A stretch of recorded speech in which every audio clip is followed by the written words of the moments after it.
Welcome to Science Access. In today's class, we'll be starting our sequence and series, and we'll be starting with the introduction to sequence and series. In this part one, we'll take that topic, while in the part two of sequence and series, we'll take arithmetic progression, AP, while in the part two, we'll take geometric progression. So in sequence, we'll just talk about the definition, what is a sequence, and we'll take few examples. In series, we'll also talk about what is a series, and we'll take few examples. So what is a sequence? Sequence is actually a list of numbers that follows a particular specific pattern or rules. For example, if I have these following numbers 2, 3, 4, 5, 6, let me just add 7. Now you note that these numbers, they are following a specific pattern or rules. For example, you add 1 to the previous number to get the next number. You also add 1 to this to get this. So if these numbers, they are following a particular pattern, you call that kind of list of numbers sequence. Note that each member of this sequence, they are called terms. The word terms.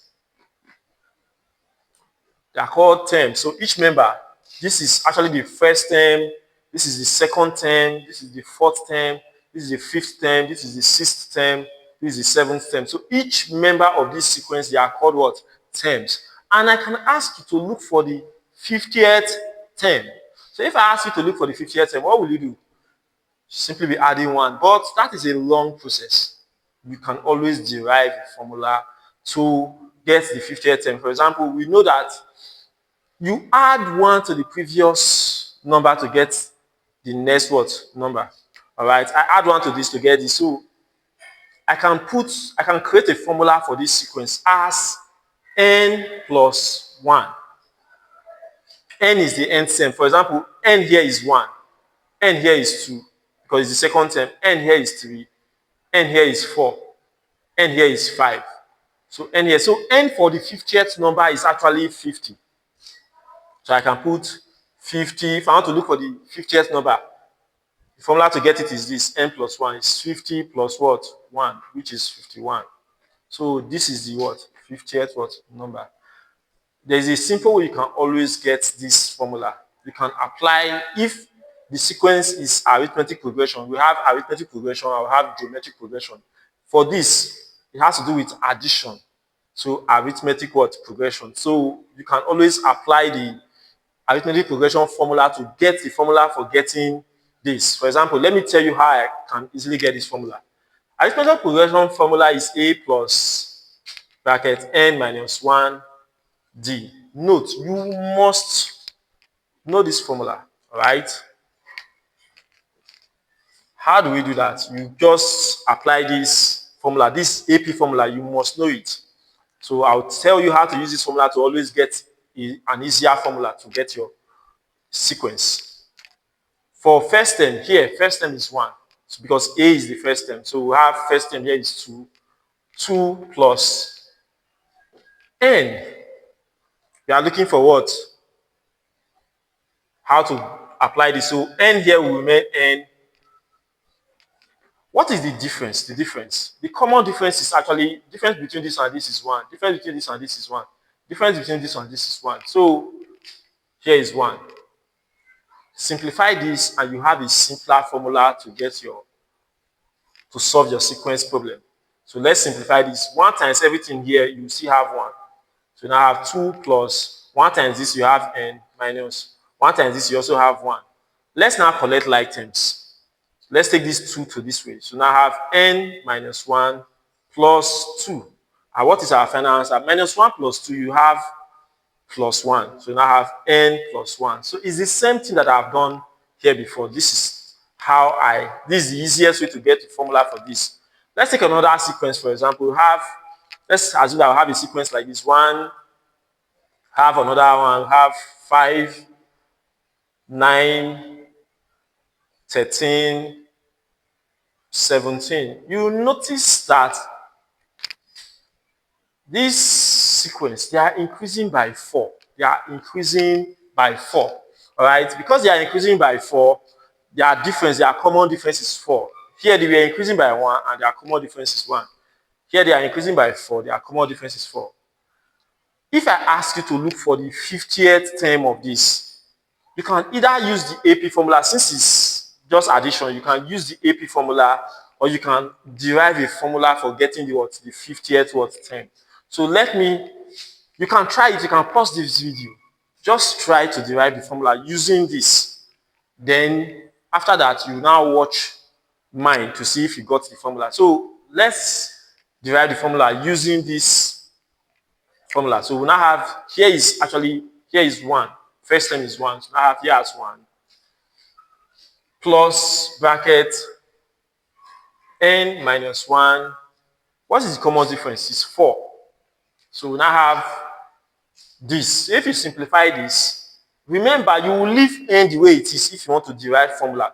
It's only when you want to use the AP formula to solve your 50th term that you have to put the value of n.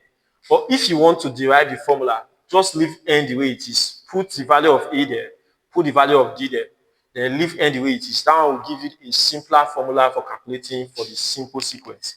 All right. So this, we can now use this to multiply here. We now have 1 plus 4 times n is 4n.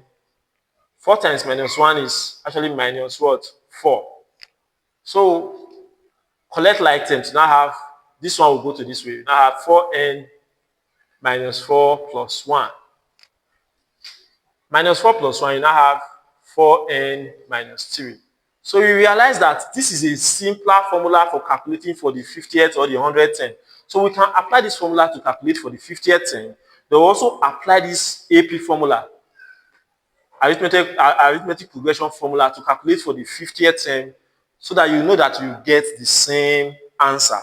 So let's quickly use this formula and this formula to calculate for it. Let's use this one first. So let's apply this formula. Here we have 4n minus 3.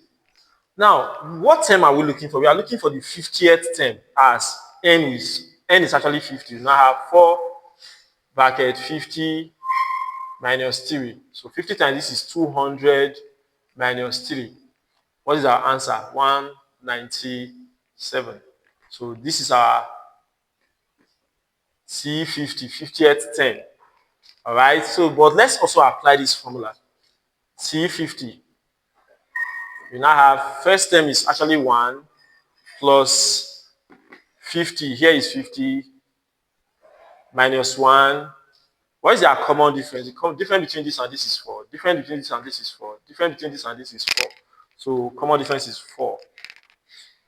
Now I have equal to 1 plus bracket 49 bracket 4. Use this to multiply this. You have 196. 1 plus. And what is our final answer? 197. So you now have T50 here is what? 197. Just the same answer you have using the derived formula. So this is a very simple approach to understanding sequence. Let me give you a formula, then you now derive the first, second, and the fifth, up to fifth term from it. Now in sequence, you can be given a formula for calculating the n term. For example, let's assume that you are given a formula 4n plus 3, or even n squared, and you are asked to look for the first, second, third, fourth, fifth term and all that. It's simple. For this, the first thing you need to do is just simple. For the first term, n is 1. So you now have 4 bracket 1 plus what? 3. This time this is 4 plus 3. The first term is 7. For the second one, n is 2, right? 4 bracket 2 plus 3. So this time this is 8 plus 3, which is 11. 4 bracket for the third one plus 3. This time this is 12 plus 3, which is 15. So it's simple. If I now put here, the first term is 7, second is what? 11, third is what? 15. If you notice the difference between this and this is 4. Difference between this and this is 4. So I can just be adding 4, which is 19, 23, So let's do up to 6 term, which is 27. For this, for example, you are given that the formula for getting your nth term is actually, all the rules for getting your nth term is actually n square. That means first one, for the first one is n square, which is 1 square. 1 square is what? 1 square is 1, 2 square is 4, 3 square is actually 9, 4 square is 16, 5 square is actually 25, 6 square is 36, 1, 2, 3, 4, 5, 6. So rules can be given and you are asked to look for the first two or the first 5 term or the first 6 term. So it's very, very easy. Very easy topic. Now let's take a look at, let me give you a little assignment which is actually being displayed on the board. You can do it and send your answer to biologyaccess@gmail.com. So this is the assignment. You can do your work, take a picture of it, send your answer to biology access to the email that is being displayed on the screen. Now let's take a look at series. So let's talk about series. Series is the sum of a group or a list of numbers that are actually generated according to certain rules. For example, we have numbers like this: 1, 3, 5, 7, 9. Now you notice that I'm adding 2 to the previous number to get the next number, add 2 to this to get this, add 2 to this to get this. So this is generated according to certain rules, right? Now, the series of this is actually the sum of these numbers, which is 1 plus 3 plus 5 plus 7 plus 9. So when we're talking about sequence are a list of numbers that are generated according to certain pattern or specific rules, while the series is the sum of this number that is generated. So that's the reason why in the part 2 of this video, when I'll be talking about arithmetic progression, we can solve for the nth term, which are actually sequence. List of number, you are looking for the 50 term, this, that, and that. Those are sequence. But when we talk about the sum of AP, we have started calculating what? The series. Likewise, or the same applies to geometric progression. When we're talking about the sum of certain terms, we are talking about series. But when we are talking about just looking for the nth term or a specific term, the 50th term, the 20th term, we are talking about what? The sequence. So thanks for watching. Please subscribe to support this channel. Thank you.